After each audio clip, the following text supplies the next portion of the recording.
Hello, beautiful souls. So today what I want to talk about is how to use life visioning to create deep soul level fulfillment. So what I find is many people approach life visioning, goal setting, and planning from this place that they almost start it backwards. So we start goal setting and we start really looking extrinsically outside of ourselves. What is it that we want to create and achieve? And oftentimes the decisions that we come up with come from this place of, when I achieve that, when I do that, when I create that, then I'll be good enough. And so we go towards those goals, we arrive there, and yet there's this underlying emptiness that can be lingering.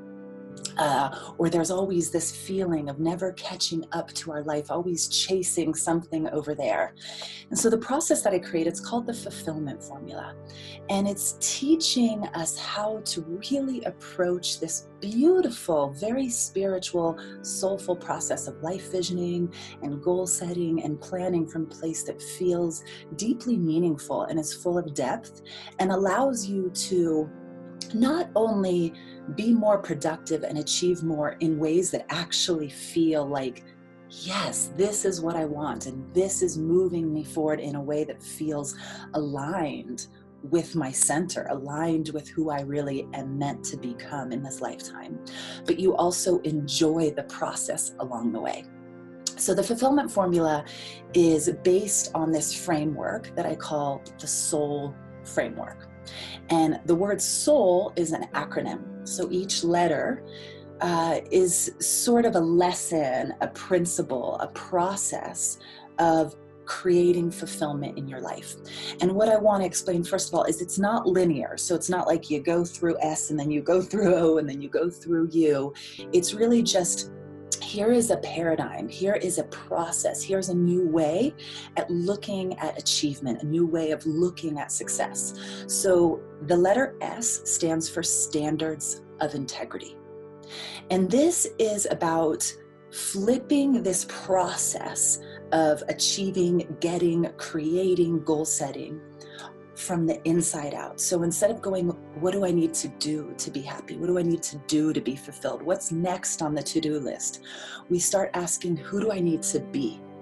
Who do I need to be to really create the life that I say I want to create? This really addresses more intrinsic growth, more intrinsic evolution. This gets us to ask more provocative, deep questions about the nature of our character. What kind of person actually creates that thing that you say you want to create? What kind of person actually gets from A to Z? What qualities, what characteristics, what skills allowed them to get there? What state of minds? And so that's the first one, standards of integrity. And under this process, there are so many beautiful journeys that I take people on to really understand what their unique standards of integrity are, depending on the life that they want to have for themselves. One of those things is uncovering what your core values are. What are your core values? Those things that are intrinsic to you, and no matter what you're doing, no matter what you're creating, no matter what goals you're setting, you are always standing on the roots of these core values. And when you know what those are, they really keep you in alignment with your truth, yourself, and your soul.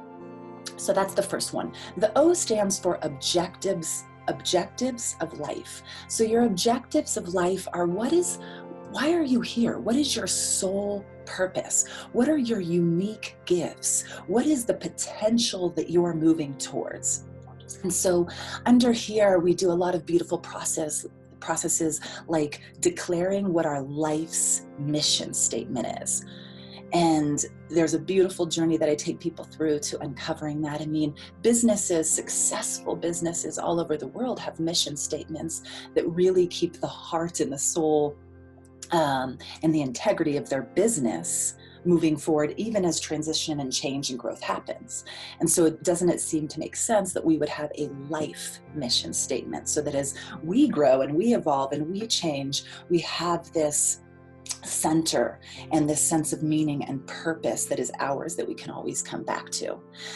But our objectives of life is also about developing the skills that we, are meant to develop in this lifetime to achieve and aspire towards our potential, that we're here, our unique potential. This is about understanding what our innate gifts are and our zone of genius is. What is it that we really have to bring to the table?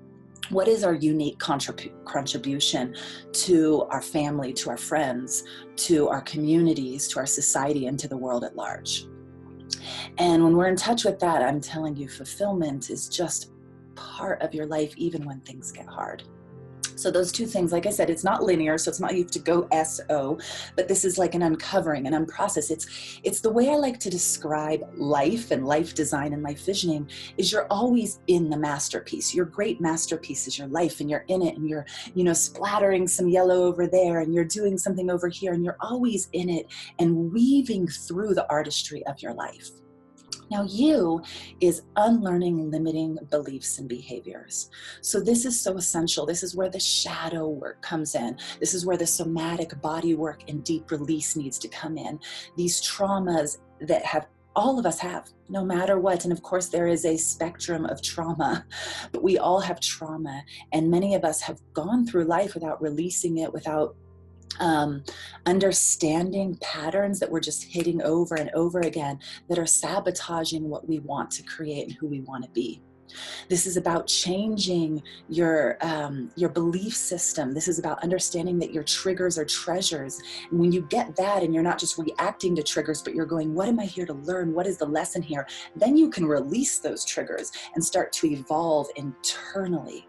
And so this is a really beautiful process as well. And then the last piece is life design. And life design is where we really look at our life and don't just hope that it all goes the way we want. We don't just hope and sit back and wait, but we really start to design what we want. And this doesn't mean that you're going to get everything exactly the way that you want and you're never going to hit struggle again.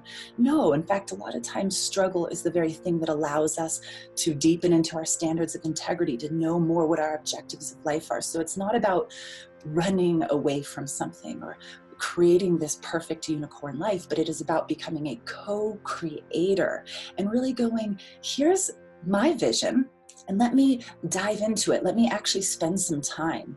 And I have a beautiful process that I take people through called the 9 core aspirations of life. So this was a lot, and if this was interesting to you and you're like, I would like to learn more of this, I have a bunch of free resources for you. You can go to ambercampion.com, sign up for my mailing list, which I only send amazing information around soulful self-mastery and heart-centered leadership. And when you sign up for my mailing list, what you're going to receive is you'll receive a meditation that I call the Magic Mindset Meditation, which is backed by neuroscience. And it's just a 10-minute process that works with both mindset practices and a meditation. But you're also going to get the life fulfillment assessment that takes you through those 9 core aspirations of life. So you'll learn about them as well as be able to do an assessment to see where you are, kind of like the wheel of life, but it's based on those 9 core aspirations of life, these like 9 major life categories. And you're able to see which areas of life feel least fulfilled, and then it gives you a process to start up-leveling in a soulful way in those areas. And here's the best thing, is on January 10th, which is just a couple days from now, and if you're viewing this and this is already past, you can still go and watch the replay. I am taking you through a 90-minute free workshop called Evolve 2020. Where we are going to be doing some beautiful, deep rituals and practices to really direct our life in 2020 in a way that feels centered. It feels like ours. We're going to be doing some beautiful processes, some journaling and writing. So make sure you bring a notebook and a pen, bring your favorite beverage, bring a candle so that you can set up your space to feel sacred. This is going to be a journey into life visioning and goal setting and planning for the year in a way that feels rooted, in a way that feels authentic, in a way that feels fun and playful. It's going to probably be some things that you've never experienced before. So again, if this is resonating with you, just look below and all of those resources are there for you. I hope that you have a beautiful, beautiful 2020 and beyond. It's going to be a powerful year, lots of changes, lots of transitions, lots of evolution. So join us in Evolve 2020 so you can be a part of the change.